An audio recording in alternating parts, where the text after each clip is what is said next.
Hello, writers, and welcome to Writing for Screens.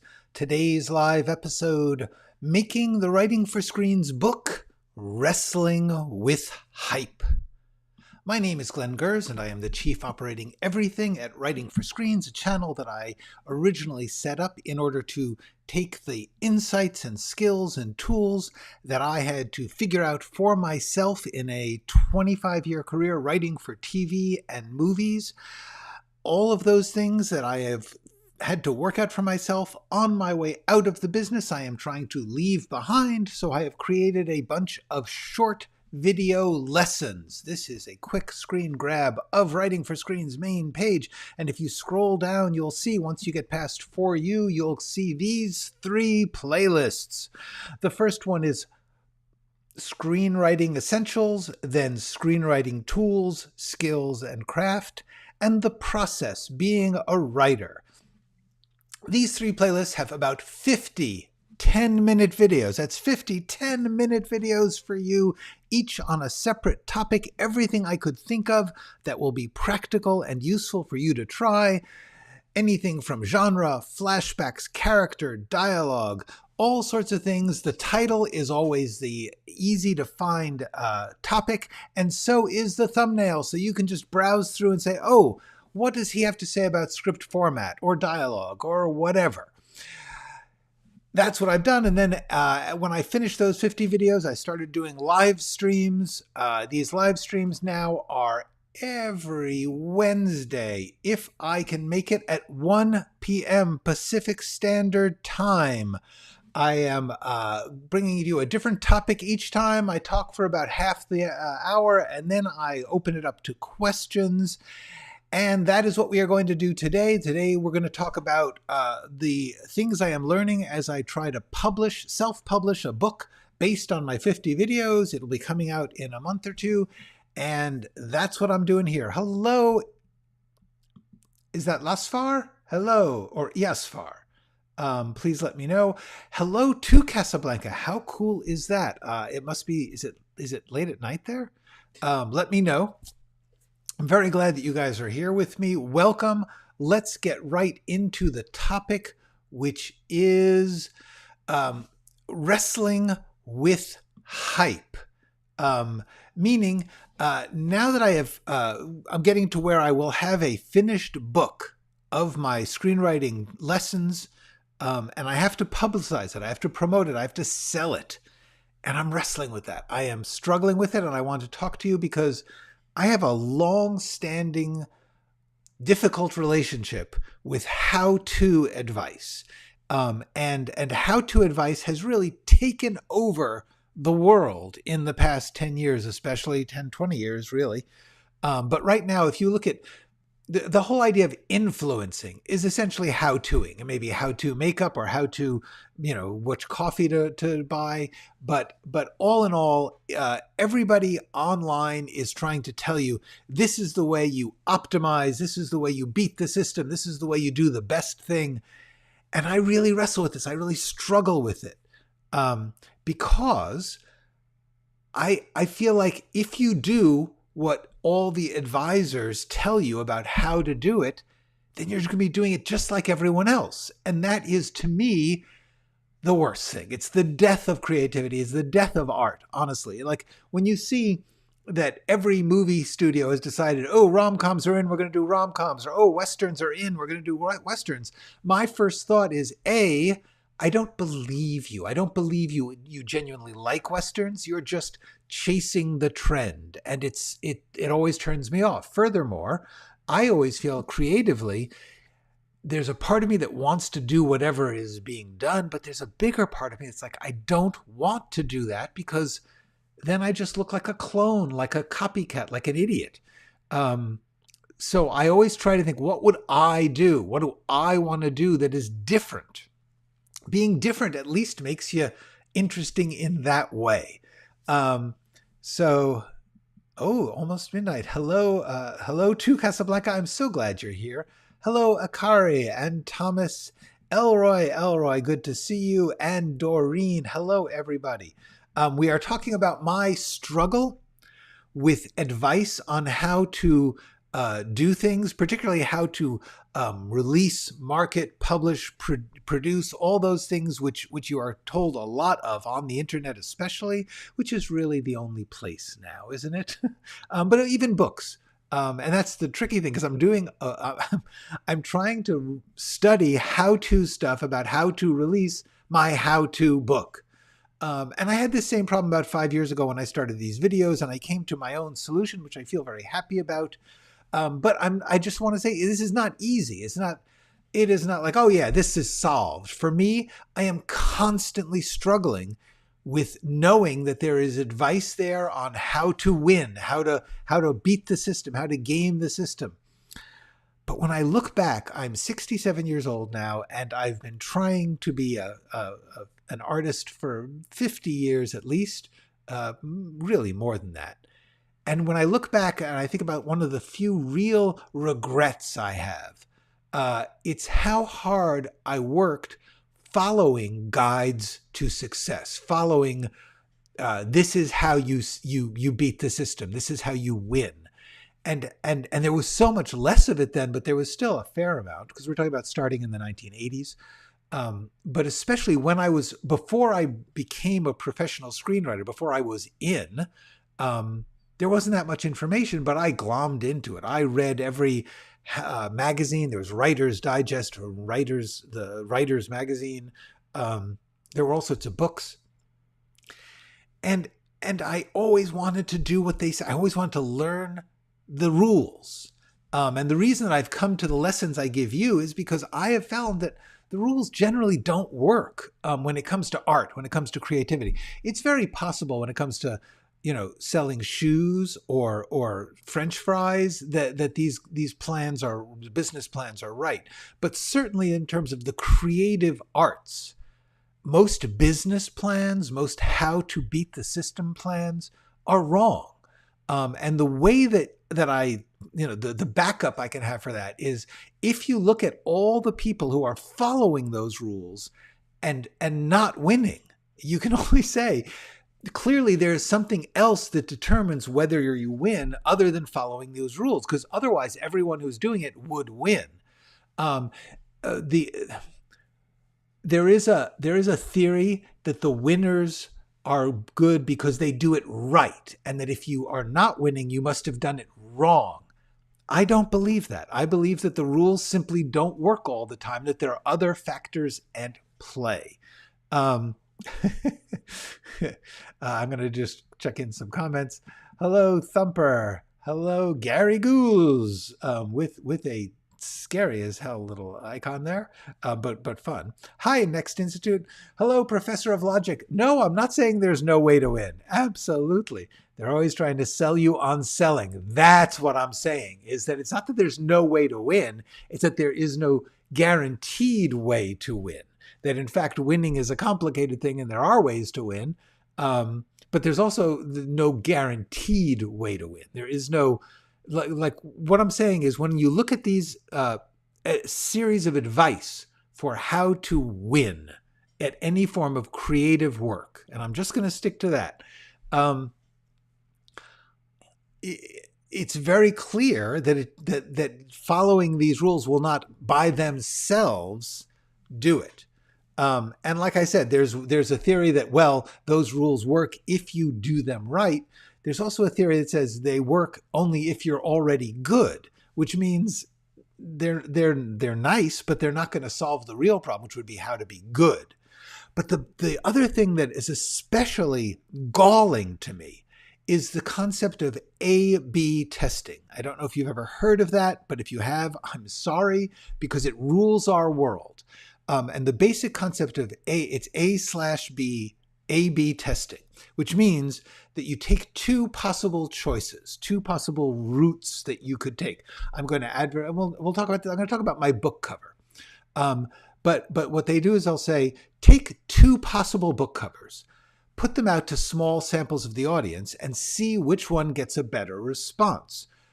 And that does make sense. But what that means is that you are constantly making your creative choices based on what wins.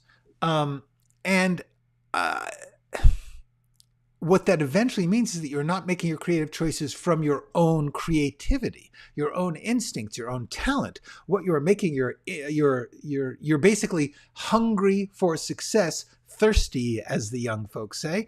You are desperate, needy, and doing whatever anyone seems to want. That is not a good look. That is not certainly a guide to being a good artist.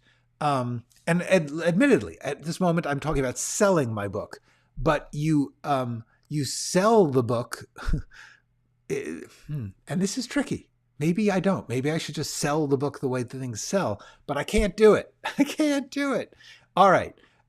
So let's talk about the cover, the book cover, because here's the thing. When I thought, okay, what am I going to do with my book cover? Because I knew what the book was. It's the lesson videos turned into a book. It's a screenwriting book. That's a how-to. That's a niche. That's a sub-genre. People who want to write scripts. Very, very specific audience. It's not very big. So I looked at what they advise is, look at what is currently selling well and do that. All right. But the other thing is I have a 5-year legacy of creative choices in terms of my design. I've designed this channel. Here it is. Here's the channel. And the choice I made was flat, color, big words. Those were the choices I made. I don't put my face on there. I don't put all this hypey stuff. It's just color, very flat, and the word that I hope will hook you into the topic, the true topic. Not the, hey, I tried to find out how to write characters and you'll never believe what I found. I just say character. You want to read about character? Go to this. So here's the thing. I looked at some examples. These are examples I grabbed from Amazon. These are book covers. And if you notice, they are all essentially color and type. They're all doing what I already do. Color and type, almost all are basically just color and type. And a part of me just said, I just don't want to do it. I don't want to do what everyone is doing. So this is what I came up with. I decided go retro, go old fashioned. I am going for a very, my initial idea was a little flatter than this. My book designer came up with the idea of the sort of diagonal thing to which is not an old fashioned thing to do. It's new, but it's exciting. But anyway, this is the cover I decided to do. Now, if you compare this with these, it's weird. I made a weird choice. But I thought about it. I thought, am I like the book itself is not antique-y, it's not old fashioned, but I do feel that I just wanted to do something. First of all, I wanted to do something that I got a kick out of, that I liked. I've done a whole video on this. Let me see if I can find you the thumbnail. Called Instinct.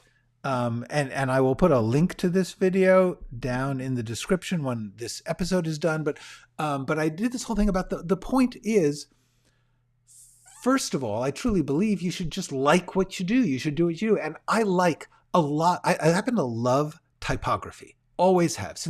When I was in, and I'm just rambling here, but when I was in high school, the way that you did type, if you were doing stuff for print, was there's a thing called letraset, which was a sort of scratch-off lettering. You could get different types of lettering. I loved letraset. Now fonts are available through your computer all the time. I love fonts. I just go crazy with fonts. I think they're great. And I always want to do different ones. And I always want to do different styles of design.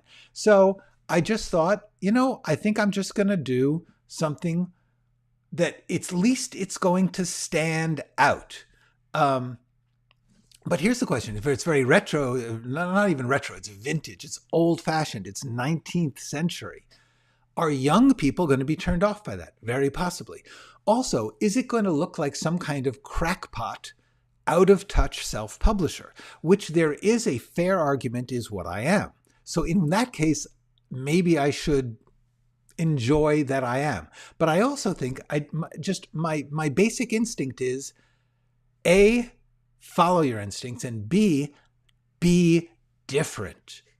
Stand out. Do something authentic. Do something that if nothing else, when someone's eye is scanning this page and this page, they are going to see mine and go, whoa, well, that's different. That guy must be a nut job, perhaps. But okay, so the point is, I'm trying to guide with that. But when I'm in an area, like I can do that when it's something I do well. Like I'm already good at writing scripts. I know how to write scripts. I know how to follow my instincts there. If I'm in a territory where I don't know how to do something, like self-publishing a book, it's just all new to me. So I'm doing research. And I'm like learning about things like metadata and keywords. In other words, in the description or sales materials of your book, you need to choose a set of words which the search engines will use to find your material. It's called metadata or keywords. And a part of me is like, I don't want to play the game because what they say is choose the keywords that are popular.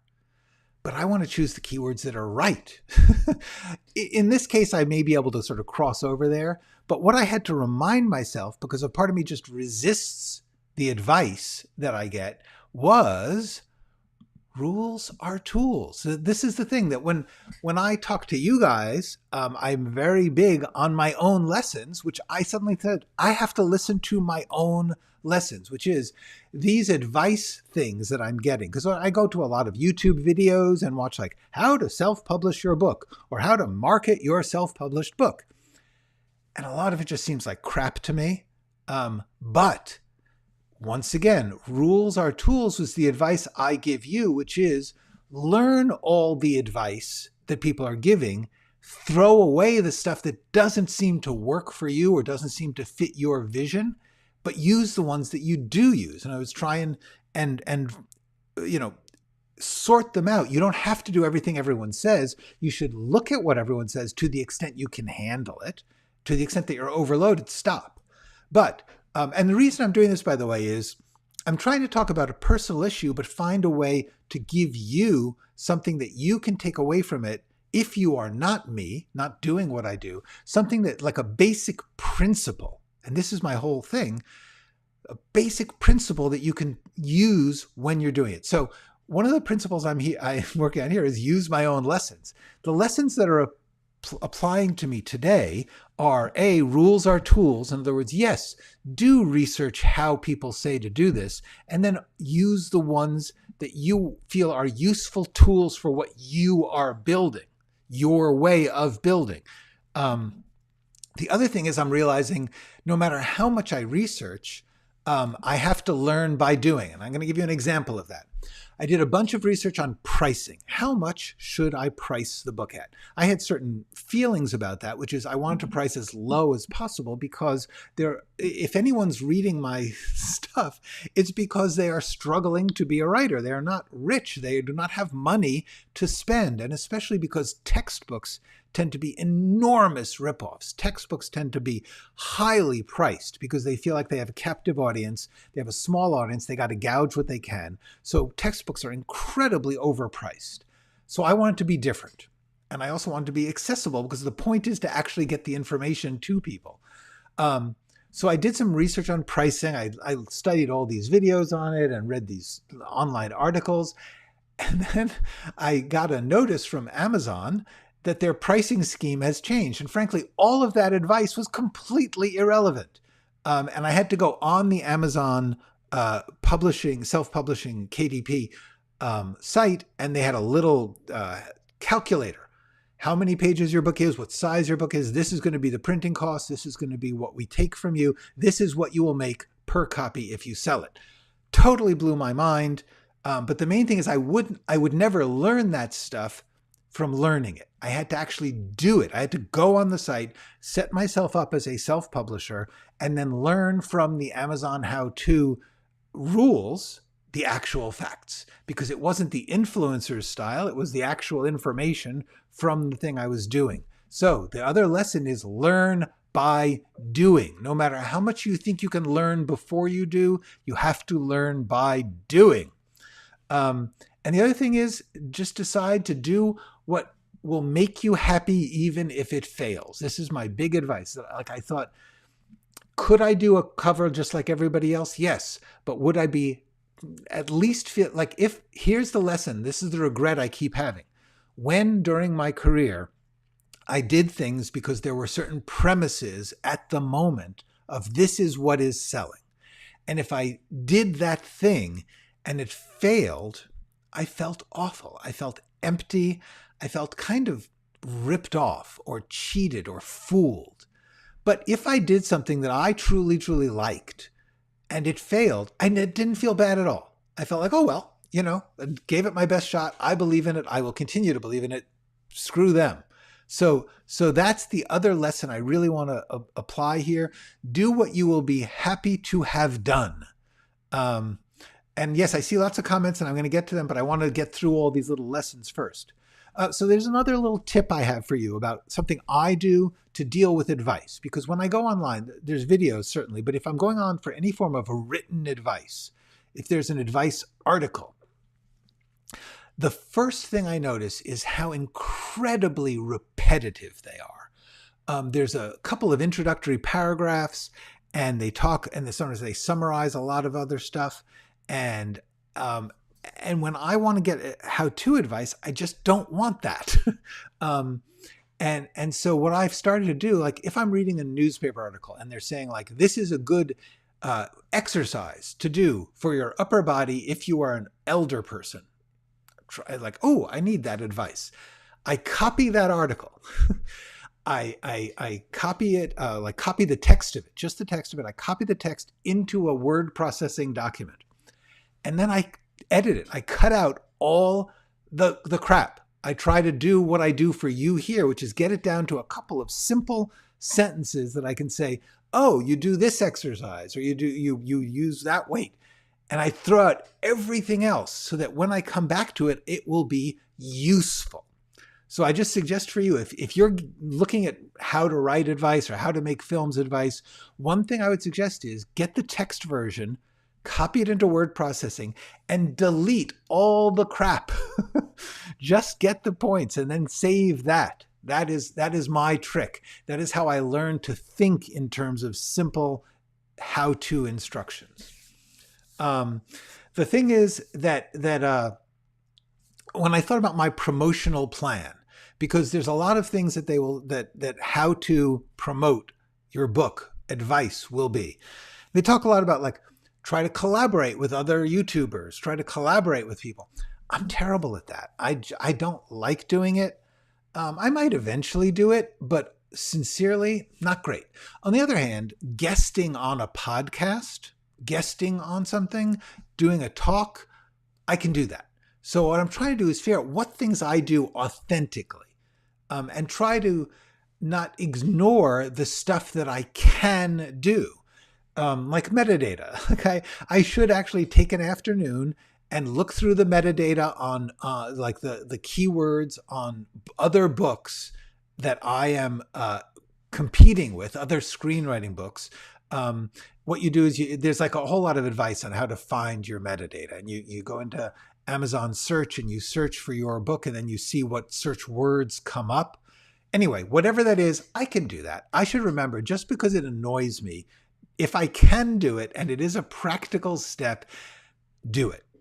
But embrace not doing the things that are not authentic or not going to work. It's just not going to work. Okay. Like I could start wearing makeup to do my videos, and I could certainly do better with my lighting and stuff. And maybe one day I will, but honestly, it's just too difficult for me. And the thing that I discovered is I can be more authentic if it's easy to do, if I can just turn on a couple of things and talk. So that is what I'm doing.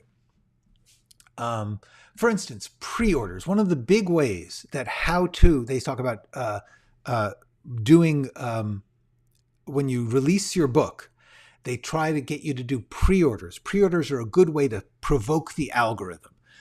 You put out that your book is going to come out on such a date, and then you try to get people to pre-order it, because that provokes the algorithm. It stirs the algorithm to say, oh, this is a hot thing. I just don't like it. I just don't feel. I don't believe I'm going to get a significant number of pre-orders. And so therefore I'm going to humiliate myself and discomfort myself trying to perform a posture that is not authentic to me, and it's simply not worth it. If I thought I was going to like get, this is the thing. What would the gain be? If I were to get a bunch of pre-orders and it briefly put me at the #1 spot on Amazon for screenwriting, which is possible. I know lots of people who have done it, frankly, because the #1 spot in Amazon for any subgenre is constantly changing, and weird things, especially their own algorithm, will allow that to happen. But honestly, the claim #1 spot on Amazon is meaningless. Anyone who knows anything about it is going to say that's meaningless. There's no, whatever is the #1 spot on Amazon is going to be a different book tomorrow. It's not a meaningful 2 or 3 books selling on a certain day. If the most books that are selling is 12 and you sell 14, you'll be the #1 book. You're still not selling a lot of books. So anyway, this is just the thing. I believe in the long tail. If you've never heard of the concept of the long tail, it's about 20 years ago, somebody came up with the concept that, yes, if you're looking at a sales chart, there will be a big spike when something comes out. But then if you leave it in stock over time, there will be a long diminished tail to that spike. And that tail, if you add it up, and if you can sustain that without going broke, it doesn't cost you a lot to keep the thing in stock available, people will keep discovering it. And I believe in that. Partly because I have had experience with that, but also because I like the idea of it. This is all about choosing how to live your life more than good or bad sales decisions. It is, honestly, we have to stop thinking that there is some external good that comes from a number, and instead recognize that everything we do is a matter of faith. It is a matter of what you believe in. I believe in the long tail, even though it will not sell as many as a good, healthy pre-sale spike. Oh well. I want to live in the world where I put something out there and I keep it out there and hopefully people discover it over time. That's the way I want to live. So I'm going to follow that faith. It is a matter of faith. There probably are statistics one way or another, but honestly, the more I look into these statistics for how to optimize and win, the more I don't believe in them. I believe, as we have often seen, even if you were to win, what is that honestly going to give you the satisfaction that you are craving? And truthfully, having had some wins in life, and yes, absolutely, having some sales, having some numbers, having some money makes a big difference. But suppose you had the money from somewhere else. Suppose you were married to someone who had money. Suppose you won the lottery. The question would then be, what do you really want? And what I really want is to be able to present myself authentically and be recognized authentically. I would rather be recognized authentically by 100 people than recognized because I'm posturing as something else by 1,000 people. I can afford to do that because I spent decades working as a screenwriter and I saved my money, and I am working I have a union and it took care of me. And I urge you to support unions and savings. Those are good things if you can do them. If you ever get the chance, do them. I was very lucky. I was very hardworking, but I was very lucky in that I got into the position. And now at the end of my life, I am getting to play a little. So I'm doing it this way. Okay. So the point is, I want to point out that one of the things is, yes, I can afford to make these choices, but we can always afford that. Here's the thing. Suppose I made the choice to imitate all the people who sell big. Suppose I listened to every influencer and did what they said and inauthentically presented myself in such a way that I looked like every other hustler, would that mean I was going to win? Probably not. If you look at all the videos out there on any specific topic in the subgenre of screenwriting, who's winning and who's not. And what, by the way, by winning, I merely mean getting a lot of subscribers, because it's weird to get a lot of subscribers for a niche area. I mean, like, honestly, there's just not that many screenwriters when you compare that to makeup tutorials or something, or comedy bits. Just a larger audience is going to want those. So here's the thing. Even if I do the thing to win, if I choose to give up my authenticity in order to win something bigger, I'm very unlikely to still win.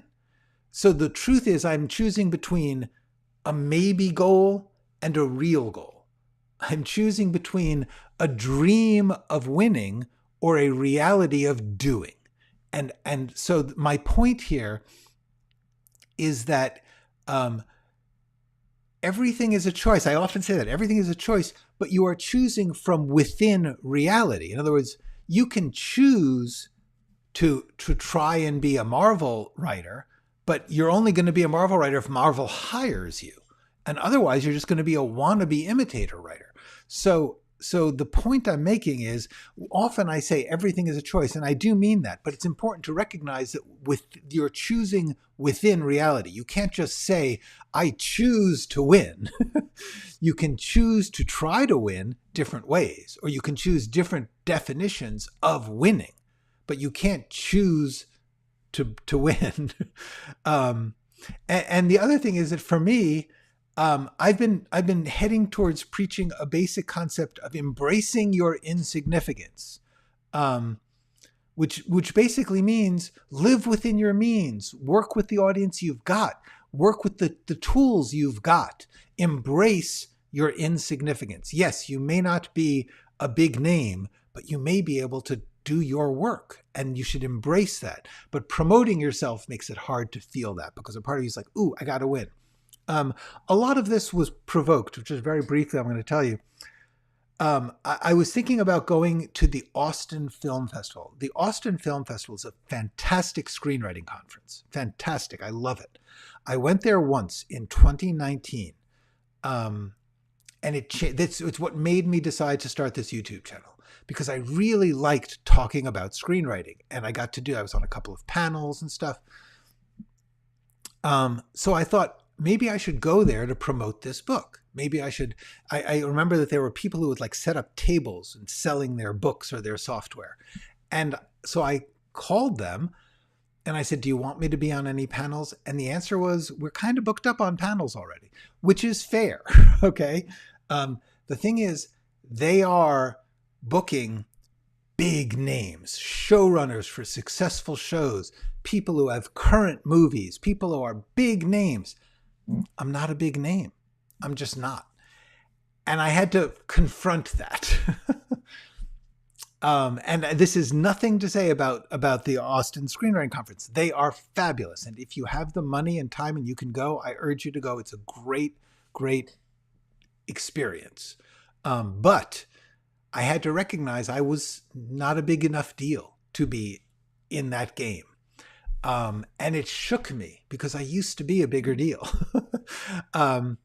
And I was thinking about this, and I was thinking, I felt foolish to have thought I was a bigger deal than I am. But what I then came back to was that I thought, well, I guess I shouldn't push my book. I shouldn't, put out ads or call up people and try. And then I thought, wait a second, I actually do want people to have this book. I don't want to sell the book to anyone who doesn't want it. There's a great quote from Joni Mitchell about why she had the career she had and the choices she made. And one of the things she said was, I got uncomfortable when my audience got larger than the people who understood what I was saying. And they were like, she said, they kept on saying like, play your hits again, play your hits. And she didn't want to play her hits over and over again for 30 years. She wanted to do her new work. Yeah, I don't want to, the point about selling this book is not to sell the book. It's to help the people who are writing. I truly believe that the things I am saying are helpful. And so I want, and honestly, I have gotten so much great feedback from the people who watch this to know that, yeah, it seems to be helpful to a large number of people, certainly enough.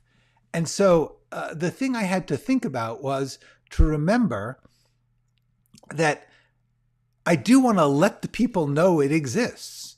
And that's a long tail way of thinking, by the way. It's not how do I stir the algorithm? How do I get the #1 spot? It's how do I tell people who might like this that it exists? And in what form do I tell them that? Do I promise them things I can't deliver? Or do I tell them something that I feel authentic and comfortable about?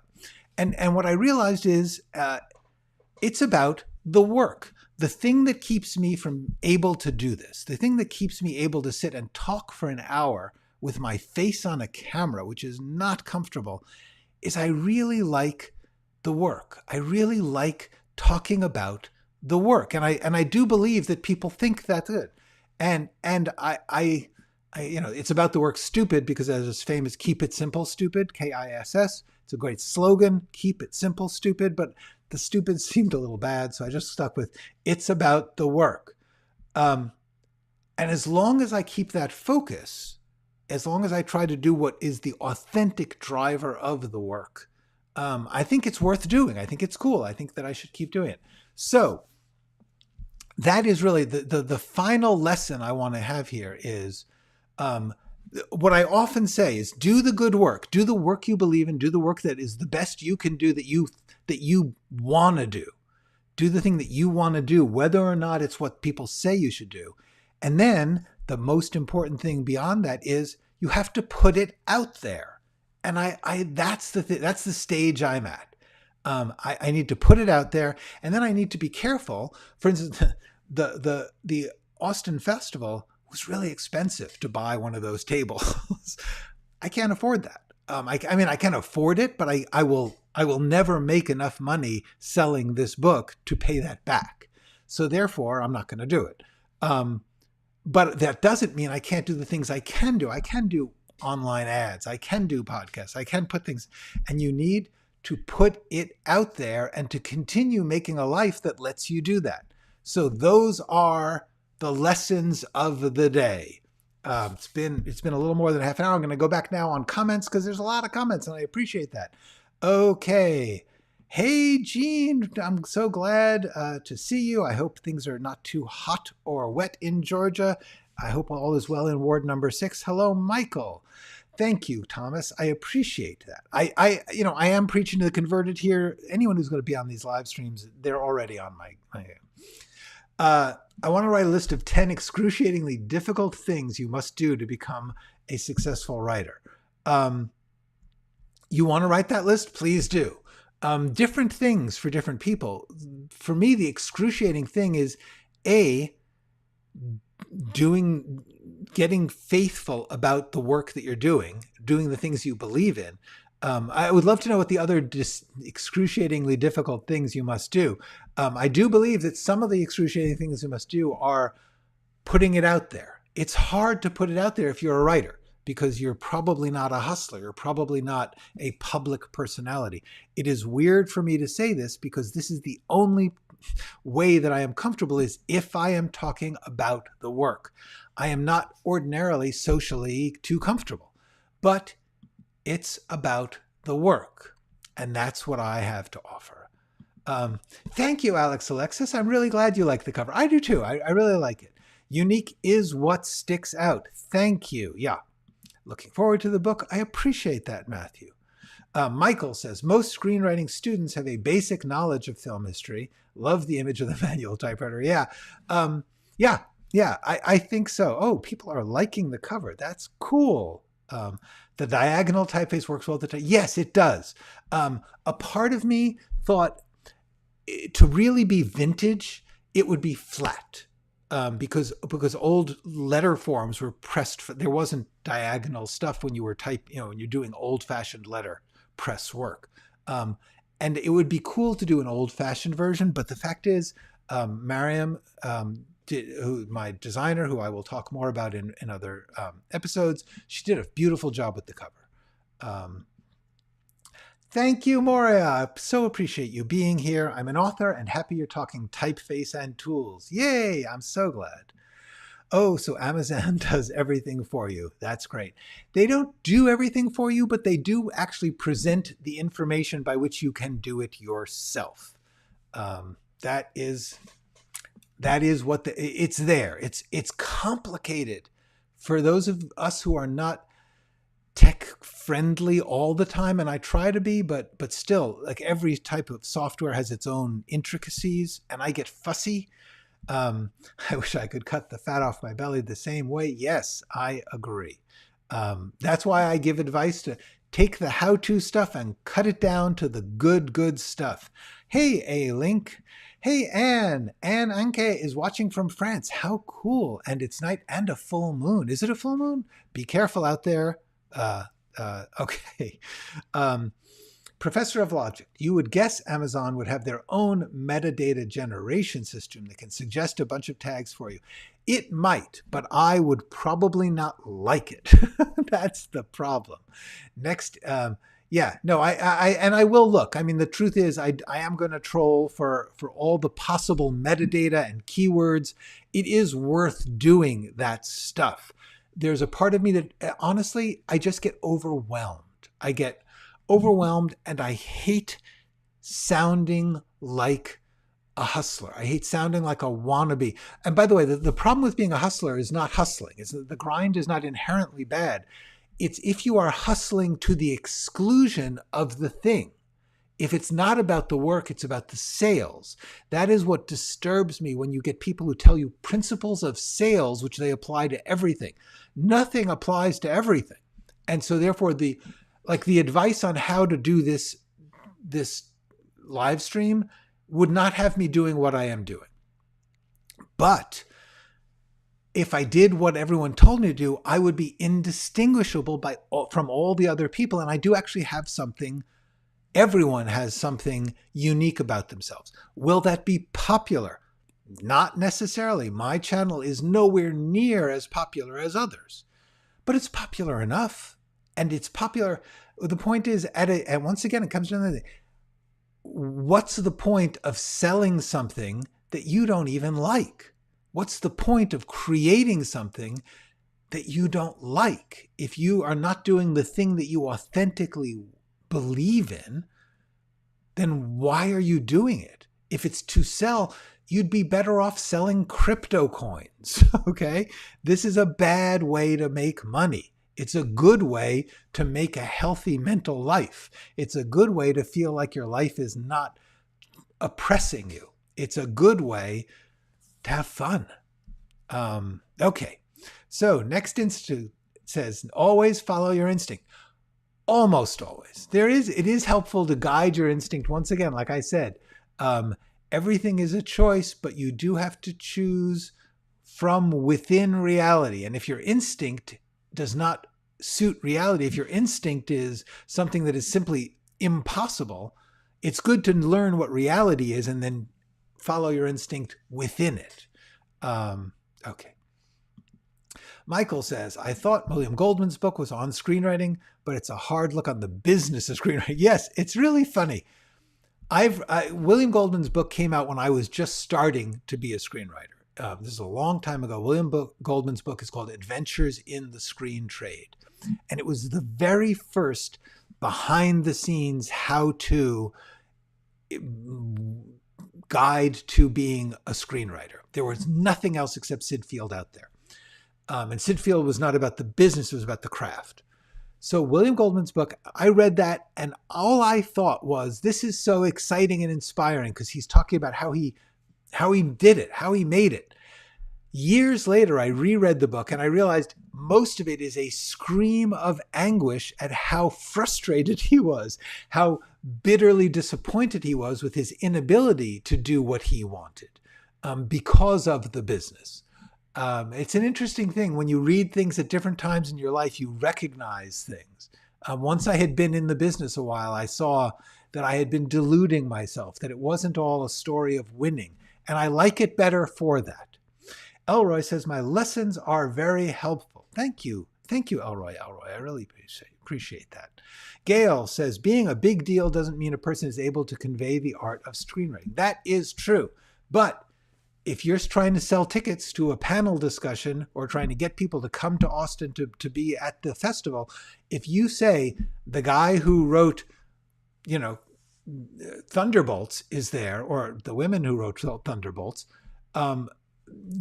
people are gonna want to go to that. It's just natural. We tend to listen or look for celebrities, winners, name recognition. That is a real thing. I don't blame it. Luckily, I am working within a niche. My work is for screenwriters or writers for screens, and therefore I can afford to offer an alternative to the popularity contest and say, this is another valuable thing. I do believe that what I'm saying is valuable. But less people will listen to me because I am no longer a big deal. I was on the edge of bigness, never really big. Thank you, Doreen. I cannot imagine why I would do this if I was not actually giving you something that you could use, having nothing to do with me, that you can use for yourself. This is what I want. And this is honestly why I spend so much time slashing material out of other people's helpful stuff, because most of it isn't helpful. I can't use quotes about how some famous person did a famous thing when they had a big agent who could introduce them to people. I want to know how to do things that I can do. And I want you to do things the same way. Professor of Logic, what I meant was that you could feed it your book and it could spit out metadata you can then choose to use. Absolutely, yes. There are tools. It is worth learning the tools and using the tools. If they are not going to steer you off what you're doing, use the tools. Absolutely. Movies portraying writers love using the image of a manual typewriter, an iconic image. That is true. Although sometimes it's horrifying, like in Barton Fink. Keywords are like free advertising, helping people find your work. I hate them too and get your drift, but they are yours to help your people find your work so they can do your work too. This is good advice from Akari. Akari, that is what I'm trying to remember, because it's very easy to get into that mind space of anything that is gearing towards sales is wrong or bad, but it's not. So once again, what I'm trying to remind myself and what you is rules are tools. So what I mean by rules here is advice on selling, which is the rule. This will help you sell. That's a rule for selling.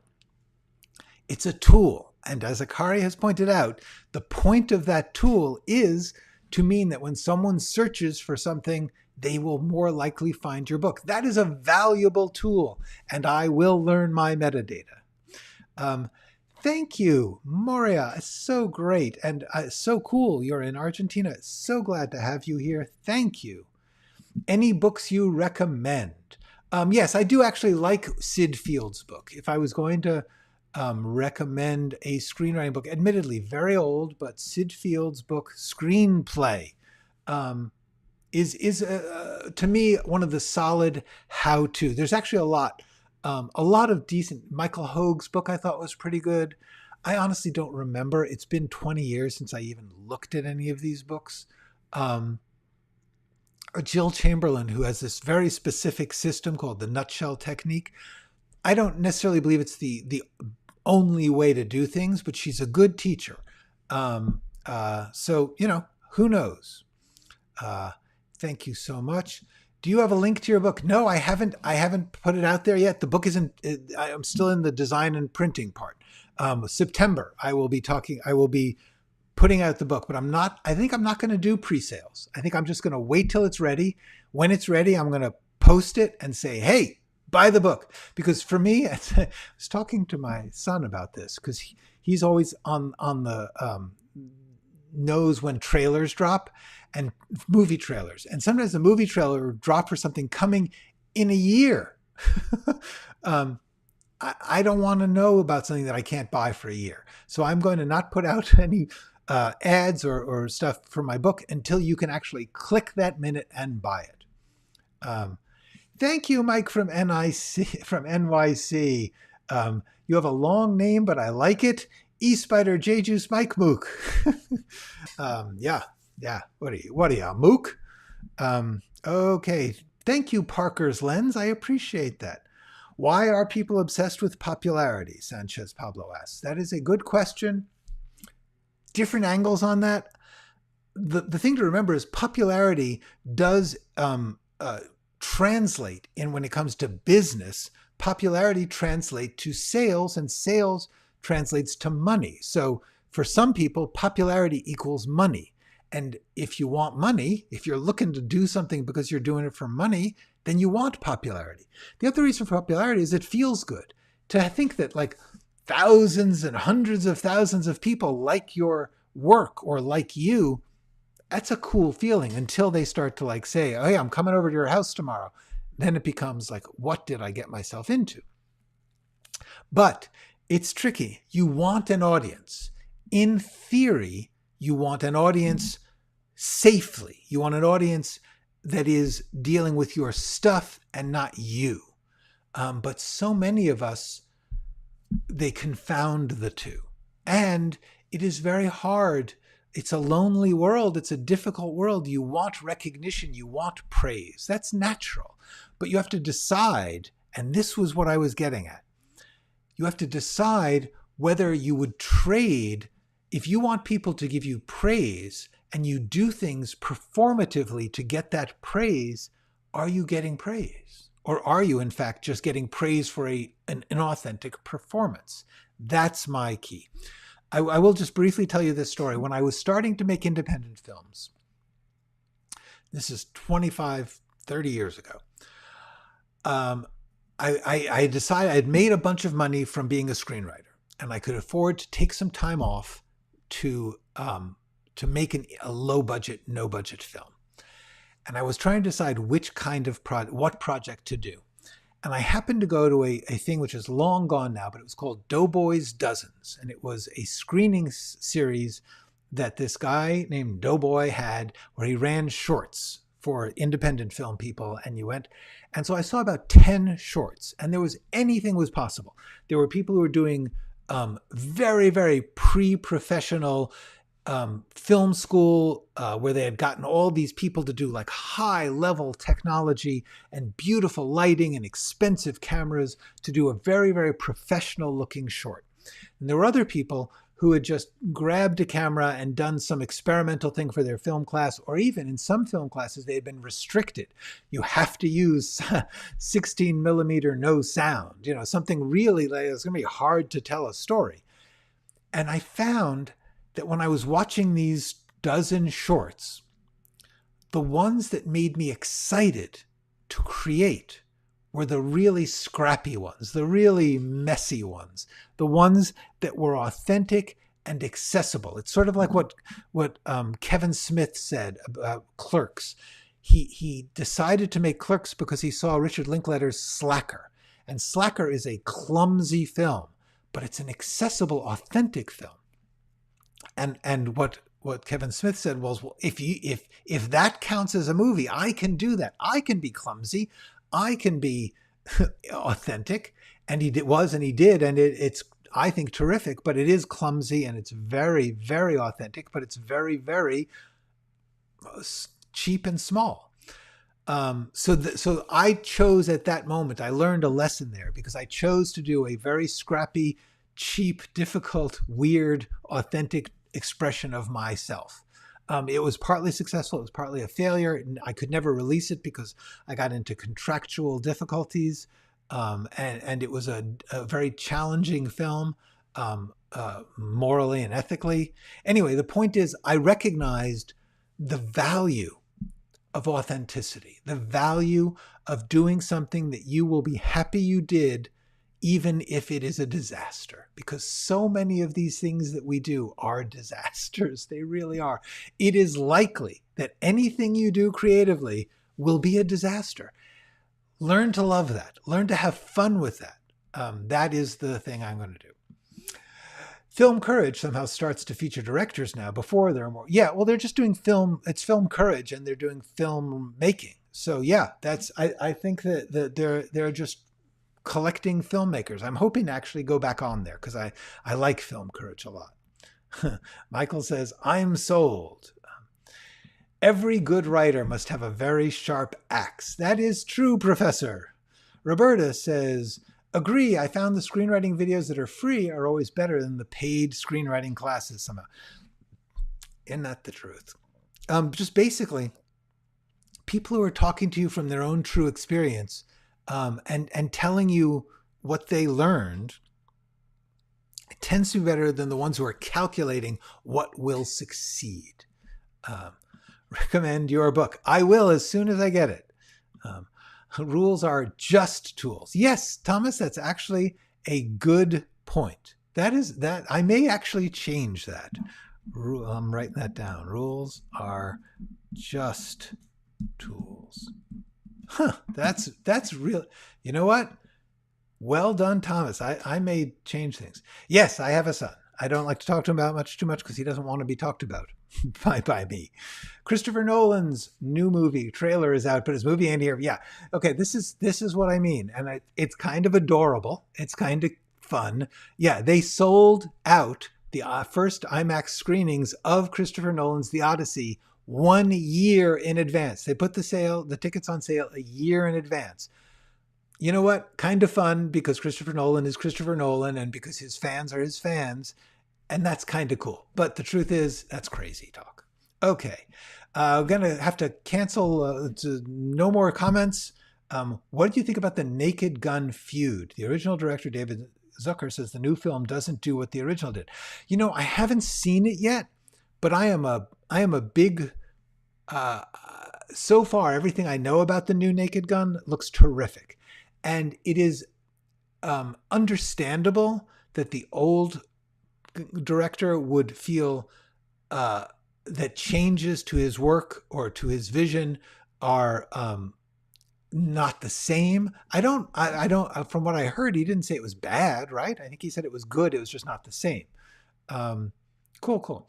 Oh, Spider J-Juice Mike Mook is in Jill's class now. How cool. Please tell her I say hello.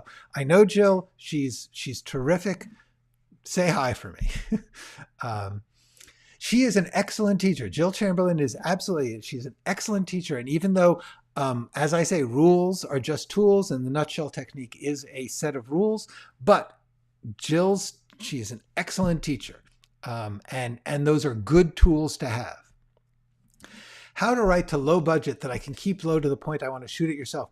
That is a great, huge question. That is so big, I can't do it even in a full episode. I would have to do a series. I have been considering doing a DIY series, and down the line I may. At the moment, I'm not. But I can recommend, I don't know if I still have this, D for Darius.